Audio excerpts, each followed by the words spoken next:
Over the last decade, Mexico has been the strongman of Latin America.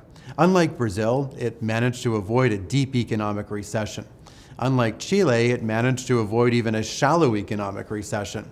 And unlike Colombia, it even managed to avoid a very serious economic slowdown until 2019.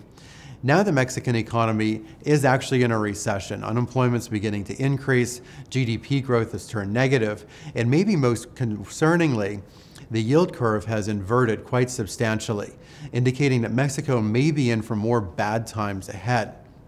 But what's particularly strange in all of this is that the Mexican currency, the peso, has actually been among the strongest currencies and remains among the strongest currencies in Latin America. So part of the reason for that is the Mexican central bank has dramatically tightened policy, hence the yield curve inversion, taking interest rates from about 3.5% up to over 8%. This is a very, very difficult operating environment for anybody in Mexico who's in debt. Now, the central bank has so far cut interest rates one time.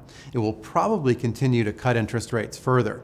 As they cut interest rates, however, it's likely that the Mexican peso will begin to weaken versus the US dollar and versus other currencies. But that also could potentially create problems for Mexico as well. Should the peso begin to weaken, the White House may become upset and say that Mexico is essentially trying to undermine the US economy on trade by allowing a weaker currency.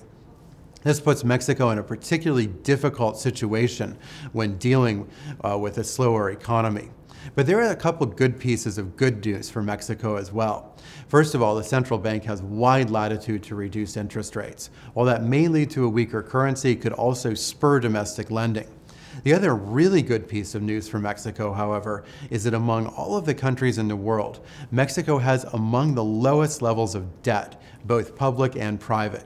This gives wide latitude for the central bank and for the government to allow more public sector borrowing or even more private sector borrowing to stimulate the economy and to pull it out of a recession and to make sure that that recession isn't too deep. I'm Eric Norland, Senior Economist with the CME in London.